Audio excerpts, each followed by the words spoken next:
sometimes we can feel like we're doing busy work. We can feel like we're doing, oh, this thing is productive, but is it really the things that you need? Does the business need or what you need right now? A lot of people that we help, typically, number one, they always have the problem of nobody really knows them or what they do. Number two, they don't know the quality of the stuff that they do. Or number three, they have been around for a long time. Nobody ever encountered them at all. Like they kind of live in their referral books, in their sales, in their like cold outreach playbooks that have been playing around for years. So how do we get them to a bit more digital side of things, to a bit more things that works today? What's up, guys? This is Miggle, and welcome to the Built From Nothing podcast.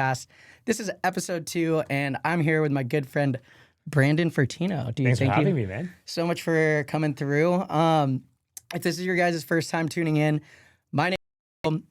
I built a 6-figure Airbnb arbitrage business, 6-figure coaching business, and a 6-figure done-for-you funding company.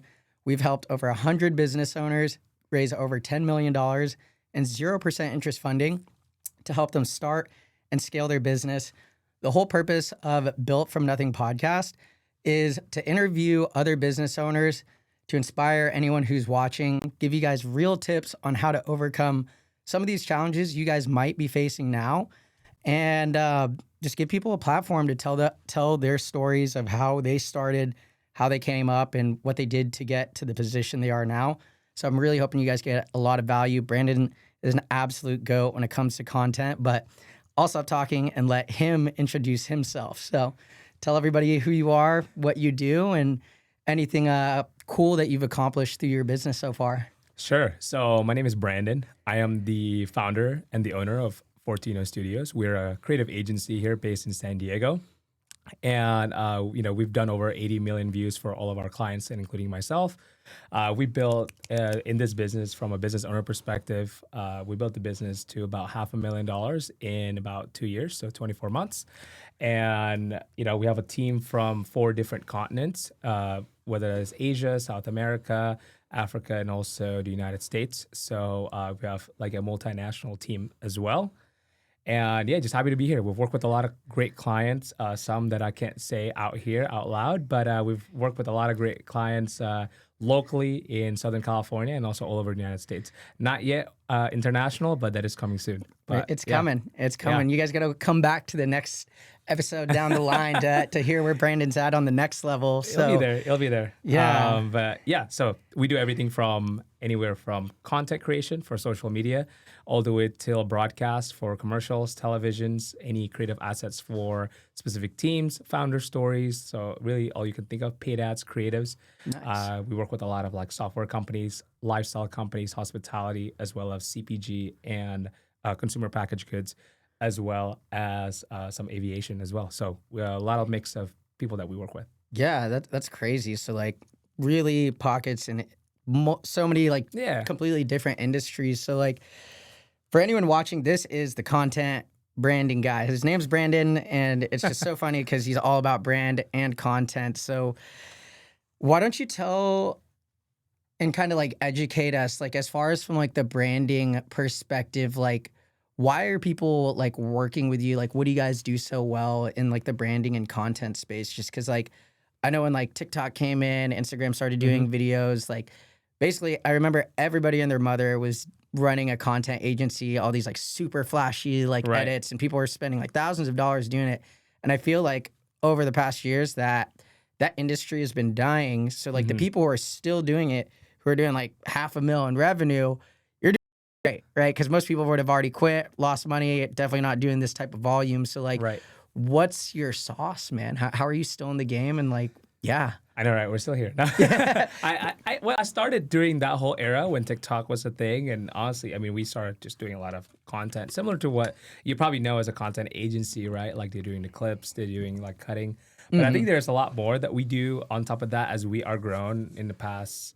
Now we're approaching 3 years now. So, we're getting there. But a couple of things. I think we've moved away from a lot of those fancy edits type videos to, I think we crave a lot more connection for people. And for a lot of the brands that we work with, the biggest thing that we help them with is the fact that, number one, really knowing what their voice is and who do they even stand for. In the age of AI, I actually just talked about it with my team today. nowadays you can build any tool with all your favorite LLMs, right? Like with ChatGPT, Cloud Code. I know my girlfriend's built, like she used to pay $400 for this tool called Group Track CRM, and she vibe coded it in about 5 days, and it works. Nice. And now she doesn't need to pay $400. So like, think about those people and those companies, right? They were making a lot of these, kind of like making bank doing that, and now that's their biggest competitive like advantage is gone. So what really like makes you want to purchase something is really the community and the human part of it. Like I am a, let's say like I'm using this tool or I'm using this product because I feel connected to it. So our goal as a creative agency is, yes, we do social media content. We kind of built that around the strategy as a whole, but sometimes the goal that we help them solve is like, number one, do people even know what you stands for and what differentiates you from a lot of the other people in the competition? And also number two is executing that, because there's one knowing the strategy and the theory, but there's also another executing it. Yeah. And you would know this, right? Like you've worked with a lot of content agencies before, people that never actually been in the industry and doesn't really know how marketing works. They just like have some VAs in the Philippines, right, like making edits to like, which is you know what, I'm telling you enough. Some of our team members that are in Asia is great, right? We have team members in Asia that does a lot of our editing work, but it's not the fact that it's the work that is that I'm attacking, but it's also like, what is the strategy to get you to where you want to go, right? For some specific companies, like who do they even want to target, right? Like even deciding that first, who do they want to target? What is the plan? What type of keywords we wanted to, show up for on YouTube or on Instagram, right? All of those kind of takes into account. And I think strategically, that's what makes us a little bit different than a lot of others. And I would say too, what makes us different is also our execution, because we take that seriously. It's not like, you kind of work with a freelancer where you just like come in and we don't respond to you in like 7 days, see you later, and then it's going to be like weird, right? I think there's a level of professionalism to that. And I think the way we like to position ourselves is we are your content department. So instead of you having to hire, a strategist and hire a content creator, hire a UGC creator, hire a videographer and a photographer, hire a social media manager, we are that fully like embedded partner. Exactly. Yeah. So they don't have to worry about that. They just have to talk to one or two people from our team. We handle the rest. So we make it very easy for them. It actually saves them money because let's just say even, for 3 of those positions I just talked about, like content strategist, photographer, videographer, and even social media manager, that's at least like a $25K per month that you're looking at if they're actually good, right? At the very least for 3 of those positions, not including benefits. So we're actually saving the money on that side too, because we're their all-in-one solution. That's sick.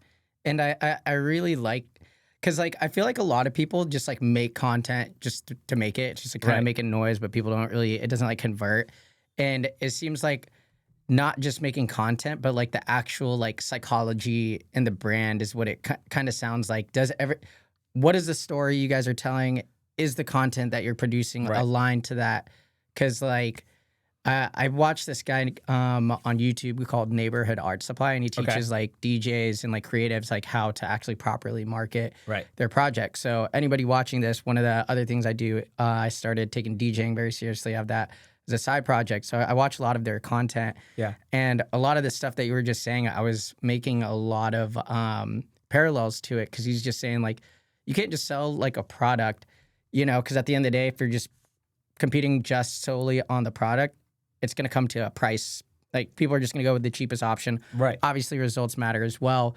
But if everything's equal, people are just going to go for the cheapest price. But like, what is the story behind the brand? Like, who are the people that we're attracting to, and who are the people we don't want to kind of work with? So is that kind of like what you guys do from like not just making the content, but like also building almost like a universe, or like the psychology of like why choose this CPG product versus the other one? Yeah. I mean, a lot of when people say brand, people always, that's like a very interesting word that I think it's very popular nowadays for people to like, I want to build a brand, personal brand, all that. But what does it really mean, right? Yeah. What does it mean? To me, what it means is you're just occupying shelf space in your head, in someone else's mind.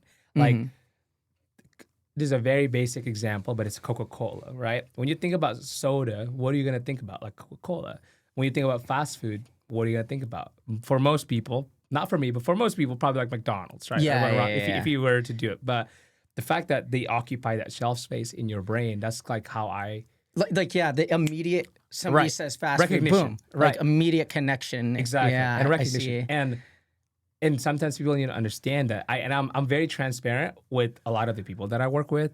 A lot of people have like a bad stigma on agencies as a whole, marketing agencies, which rightfully so. And I do think there is, I tell them straight up, like it's a transparent, hey, this is like not your typical digital marketing type of campaign where I can measure every single penny that you spend on this as a ROAS or as cost per click or, like all these different details that a lot of digital marketing performance agencies would come up with, which is fine if that's what they're looking for. We actually do have a partner that will help you get there. And I would explain to them transparently, like when you're building a brand, it's typically a longer term play. Yes. It's not like it takes a lot of testing and you might be shelling out a little bit of budgets for it. But in the long run, if your goal is to grow in the long run, that's kind of like where we think it's going to be a better move, right? Yeah. So I'm very transparent of that. And some people are like, no, they need sales now, which is fine.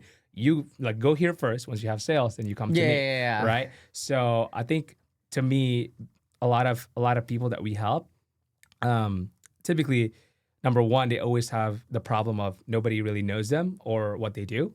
Number two, they don't know the quality of the stuff that they do when they would just like compare them to any other people that they work with. Or number three, typically like they have been around for a long time, but nobody ever encountered them at all. Like they kind of live in their referral books, in their sales, in their like cold outreach playbooks that have been playing around for years. So how do we get them to a bit more digital side of things, to a bit more things that works today?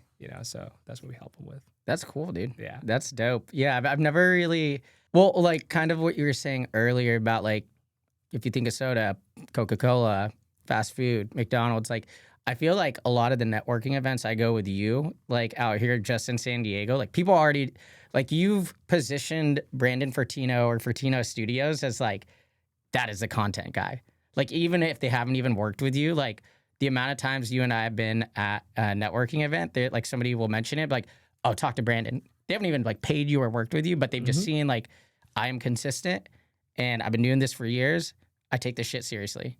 Right. So yeah. And what's crazy, I mean, I've been going to living in San Diego for a while now. Started my business here since 2020, in different versions of it, and it's very interesting that I think just being consistent and actually doing things, you'll eventually beat out the competition in a way. Because most people like quit. Yeah. I was just talking to Jeff about this on the previous episode of how like a lot of businesses, they're going to fail. But like if you just stick with it long enough, like you're going to outbeat most people. Because like at the first sign of failure, first sign of losing money, if they're not like making a shit ton of money in the first year, like they just like, oh, this doesn't work. But if I'm sure you probably had some big struggles. So that actually kind of like is a perfect segue into the next thing I wanted to talk about is like, right. So you've been doing this for 6 years now, been able to produce millions of views for your guys' clients. Like on that road to get there, whether it's like recent or from the very beginning, like, why don't you tell the audience, like just one specific key struggle that you had faced to get to the next level? And from there, I also want to know, like, what was that specific struggle? How did you get past it? Like any specific advice, whether that's like mindset or like specific like tools that you used or strategies. And then like by overcoming that, how did that take you from point A to that point B in that area? So like starting with the first thing, what like, is there anything that comes to mind, like a specific struggle maybe? I would say, I mean, it's not like a specific like struggle. I mean, I feel like when you run a business, struggle comes around. To me, it's everywhere. It's everywhere. It's just like everything sometimes is fire. Revenue goes down, client leaves, right? Or projects doesn't get sent out, team gets sick. It's always a struggle, right? But I think if there's one key thing that I've learned, I'd say the last year and a half, which is a very big growth years for us. We 3x from 2023. So it was like really knowing where your time goes. I think that's just kind of, I know it's a very basic thing, and I know people think about time management, that people talk about it all the time, but really like actually knowing where does it go, right? Like, and Yes. what you're spending it on. Mm-hmm. Are you, sometimes we can feel like we're doing busy work. We can feel like we're doing, oh, this thing is productive, but is it really the things that you need? Does the business need or what you need right Yeah. now? Like, a good example right now, this is as of this month, this is March 2026. So, I don't know when it's going to be released, but in the beginning of this year, we had a couple of clients churn, right? Churn meaning they left. And so our biggest priority, or my biggest priority right now, is doing a lot of lead acquisition and lead Mm-hmm. generation. So I, evaluate my time, and I see that, yes, there are other things that I need to get done as well. I'm lucky to have an amazing team, and my team kind of handles a lot of my operation side. And sometimes I get in there if I am needed, but a lot of times my team, Stephanie and all of them, like they're great. Mm-hmm. And I evaluate. Oh, I really want to, for example, I wanted to implement a lot of AI right now in terms of what we do for our team. I want to build all these systems out so that all of my Mm-hmm. team members are going to be like just super powered, supercharged with AI, right? But at the same time, I'm like, I got to look like, okay, is that really what we need right now? Yeah, That's like not really I what I could do need right this now. later. Yeah, let's Like, do this. Like, I'll spend time with it maybe over the weekend. This is gonna be something that's like, a little bit, take a little backseat. And then what am I doing right now that can be uh in a form of lead generation, right? So that's why I mm-hmm. went to a conference, or I'm going to an event later today and tomorrow and yesterday, right? And that is the best use of my time trying to, if that's my goal. So I Yeah. think always asking yourself, like, what is the priority right now of the business or whatever it is, your life? Sometimes like my health is a priority. So I go to gym like right before this, even though Mm-hmm. I know I'm going to be busy, I make that a priority, right? So really knowing where your time goes, depending on your goal. And I'm going to save it right now. I feel like a lot of my mentors told me, even myself told me, like, if you're serious about growing your business, and you have a business under $3 million in revenue, probably your biggest constraint is going to be lead acquisition, lead generation, and acquiring more clients. Yes. So That's exactly where I'm at right yeah, now. I'm definitely in that. yeah, so spending our time on that, right? Like whatever it is that we're doing, whether it's doing the same things that's already working, doubling down, or even like trying out new channels to figure out new offers, all that different stuff, right? So all of Yeah. that is counted as that. So Yeah, just kind of like prioritizing that. That's funny because I literally had that the beginning of this year because uh-huh. like my biggest issue was like trying to figure out how to get like Facebook and social media ads. I was spending a lot of money and not a huge ROI, so I switched to like an affiliate model where we pay out. We work with business owners who have the connections to people who actually need our funding services, Right. and we pay them like thousands of dollars for sending us the leads. And the mi- the mistake that I did, exactly what you're saying, was just not prioritizing my time. I was like, all right, let me build out all these systems. I was working like 8 hours a day, like building out all these SOPs and stuff. But then, like looking back at it, I'm like, we just started this. Like, why am I building out like full on detailed systems? Like, I should be the one on the phones DMing. Like, obviously, I have my team to do it, but like, Right. not completely just rely it on them because this is new to both Yeah. of us. Like, if anything, I should be the one You in should the know it. weeds Yeah. so that I could teach them, but they could still do whatever they can. And my business partner actually like had like a serious talk with me. I was just like, dude, I just need you to give me like straight up feedback. Like, you don't need to be nice to me, whatever. Just say it how it is. And that was exactly what he was saying. It was just like, how many hours are you spending on a day on this business? I was like, at least like 8 hours. And he was just like, damn, 8 hours is a lot. Like, What are you doing what in are that you eight doing? I was hours? like, Yeah. well, I built out all these SOPs. I recorded these looms and stuff. And he's just like, well, if your issue is getting more leads, then why are you not the one on the phones? And I was like, damn, you're fucking right. Yeah. And exactly like you said, if you're under like $3 million in revenue, like your problems will be solved by like lead gen and sales. Because if you Right. have like a good product, it's just people don't know about it and they don't trust you. Yeah. And that's where the branding comes in. Well, yeah, So, in a way, yeah, it And helps. I mean, I think that's like you nailed it on the spot. Like sometimes it could feel good doing things, but is it really the right It things felt that you should be great, doing? You know what but I it mean? didn't feel great not having enough money to, Yeah. what Well, I mean? and then you That I wonder, right? wanted. And you're like, why? Like, man, why is the business not growing? Well, how many hours do you spend? Yeah. And that's kind of, I had a conversation with one of my other friend. Sometimes, he also owns an agency, different level, but in different offer. And same question. He's like, hey, like things has been slow, blah, blah, blah, blah. And I'm just like, well, what, like, let me look at your account. What have you been doing? And it's like, Yeah. if you only have like 2 clients, how much like, and we figured out like it only takes them like 5 hours a month to kind of like fulfill on those work, 5 to 10 hours, something like that. I mean, if you work 160 hours a month, which is 40 hours a week, like what are you doing with the other 150? Yeah. Yeah. And like, I mean, a whole month. You should get lucky with at least 1 or 2 clients if you're really doing what you're supposed to. The thing that I was talking to him, and I even like me telling him that is like, I also reflect on my own like hours, right? It's like, if you were to work 40 hours a week, full-time job, that's about 160 hours a month. And if you are, let's say you're a founder, you work a little bit more than that. You work, let's say 50 hours a week. You have an extra 10 hours in a week, right? Maybe a little bit more. So that's like 200 hours per month. That's not including weekends. Yeah. That's not including weekends. Saturday, Sunday, I'm like counting that out. So you're telling me, what are you doing in 200 hours that is not doing whatever it is towards what you wanted to do?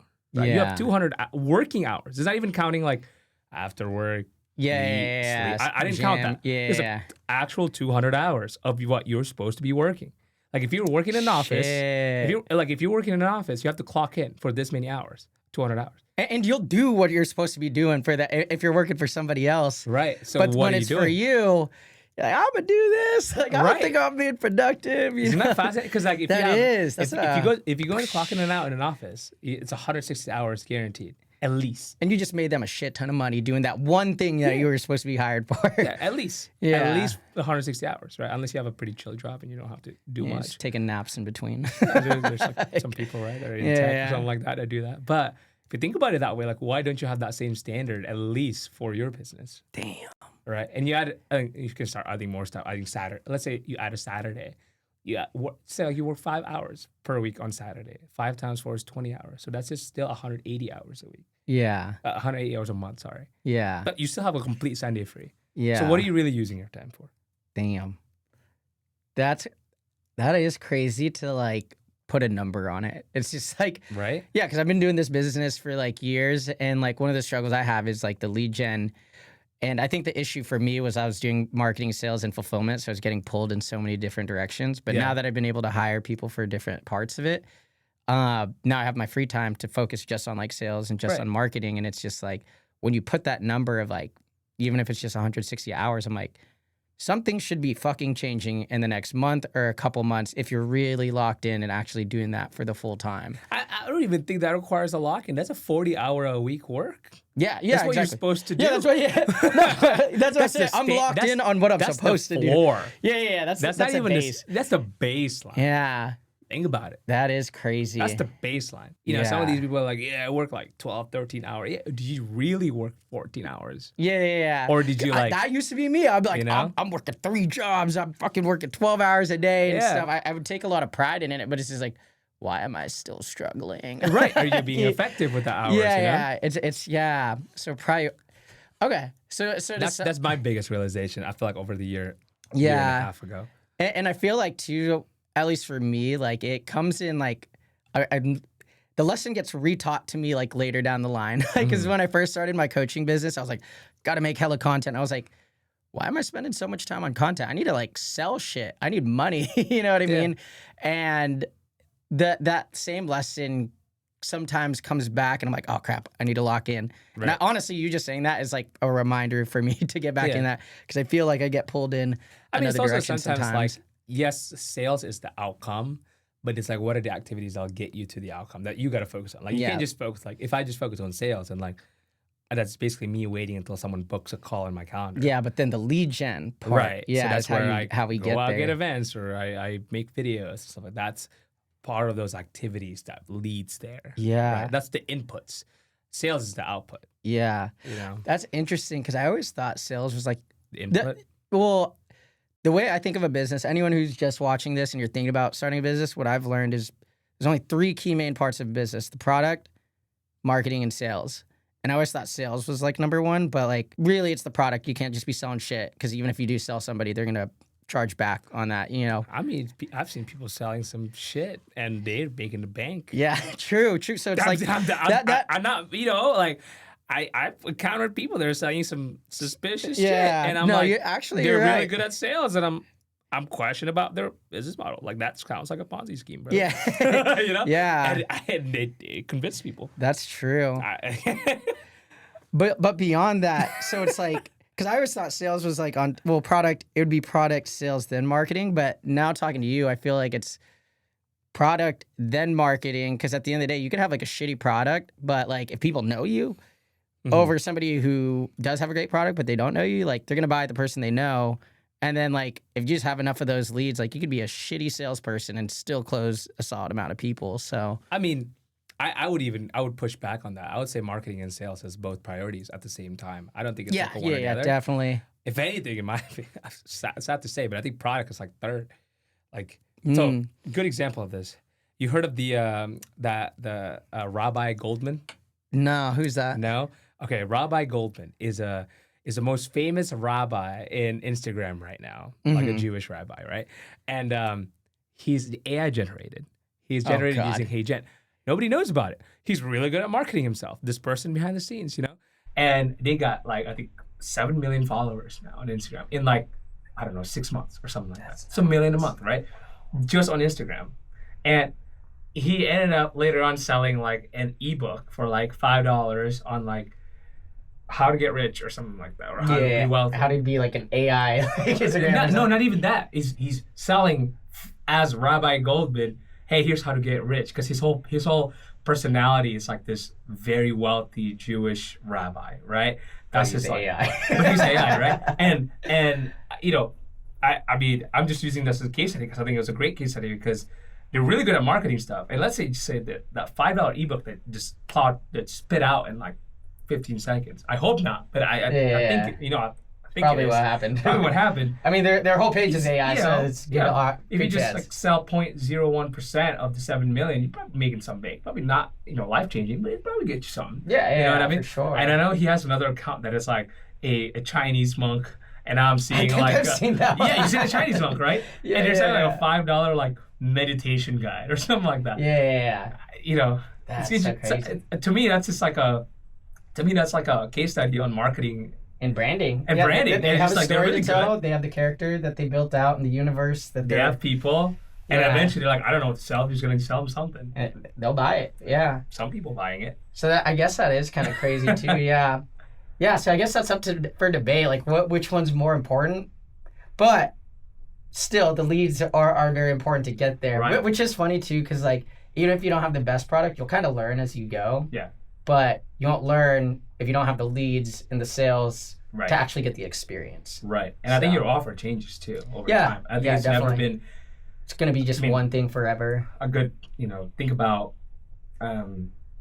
what is called Blockbuster. Their offer never changed, and look at what happened to them. True. Right? So your offer has to change over time. Yeah. It's not just stays. Look at Amazon in the beginning. They only sell books, and now they sell everything. And now they got grocery stores. They got grocery stores. They got like sending rockets. Right. Exactly. Yeah. I mean, the offer have to change too. So your first offer will never be your forever offer. Yeah. That's good to know. Yeah. Cool. Before we wrap this up, one question I did want to ask you is, what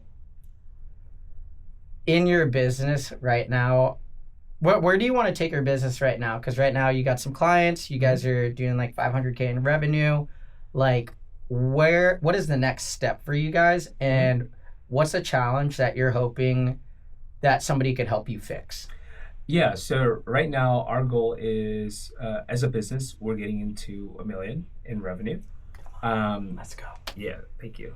We wanted to get that through our MRR, our monthly retainer. Mm-hmm. And our goal is to hit 86K a month by the end of Q2. Nice. And really, our biggest challenge is getting into the right rooms of the people that we really want to help. Mm-hmm. So those are typically our software companies. We've helped financial services companies, as well as aviation and luxury travel companies, or CPG brands at a certain level, consumer packaged goods. Those are typically our 4 verticals that we help. So the biggest struggle really is to get into these right rooms, getting introduced with like the right events, or how we can bring value to them. Yeah. We've done a lot of like sponsorships in the past too. So really just like getting to know people in that space. Yeah. Sometimes like you gotta, I'm always a believer that you always want to bring value first into the into the relationship. For example, like 2 weeks ago, we went to Expo West, which is in early March. Expo West is the biggest consumer packaged goods conference probably in the world. It's kind of like the CES, if you know that. And, I partner with Canbar Digital, which was a digital marketing agency. They do really great stuff. They're our partner when it comes to the paid media, SEO, all that stuff. And we handle a lot of the creative stuff. And we had a simple concept where we went to this conference, we set up, a professional UGC, user-generated content studio, like a mini content studio in a 10 by 10 booth inside of the conference, just to give away free videos to people. And that worked really well. People really loved it. So I think, our goal right now is trying to get in touch with a lot more people, really, trying to see where we can help add value in different places. And I believe that when we can bring value will always come back, and that'll always, lift up the business as a whole. So cool. Yeah, that makes sense. Yeah, always lean in with value. Can't just be like asking for handouts. Like, you got to give people a reason to like listen to you. Right. 100%. And I think like I'm the type that it's always like a relationship. We always want to be a partner with our clients. So a lot of our clients have stayed with us anywhere between like 8 months all the way to like 2.5 years. Right. Yeah. So we partner with them through their ups, their downs, their sideways turn, their roller coasters, whatever, right? Because I believe that is, to me, that's what good business is. It's like, okay, we want to grow together with them. So I want to meet other great people that we can partner with. And that's something I feel like you and I both share is like we're very good like people's person, like really love connecting and like getting to know people. Like don't want just like another client. Like I'm going to be working with you a lot. So like, I want to like you and I want you to like me. Yeah. So I feel like that goes a long way with just, building the actual connection. So it seems like for you, like the big thing, your goal is to get more of those, like more clients to get you to 86K a month. And the bottleneck, right, is just getting in the rooms with the right people or getting connected. So cool. That makes sense. Well, anybody who's watching this, Brandon is the content and branding king. And if you know anybody who could benefit, definitely reach out to him. Where could they find you? They can find me anywhere. If you wanted to go to my website, it's fortinostudios.co. Co, not com. We didn't get the com. How to pay extra for that. I have to pay like a couple, 20, 30 grand or something like that. But also we have my Instagram, my LinkedIn is Brandon Fortino, Fortino. And we give away free strategy calls, honestly. I mean, I tell you straight up, you come to meet with me, and then if you're struggling or you wanted to grow something, we'll tell you straight up first if we're like actually a good fit for them or not. Like we'll evaluate where they are. We'll evaluate what kind of brand you do, what is your offer. We evaluate what's your current messaging, maybe any opportunities that we see. So we always give out free strategy calls too. For brands. That's awesome. No matter at what level. So yeah, perfect. Well, you guys know where to find them. Thank you so much for taking the time, and thanks for being on the second episode of Built from Nothing. This is awesome. Yeah, dude. Thank you guys so much for taking the time to listen. I hope you guys got tons of value. But as usual, peace out. Much love. Stay beautiful. And we will see you in the next one. Peace. Peace.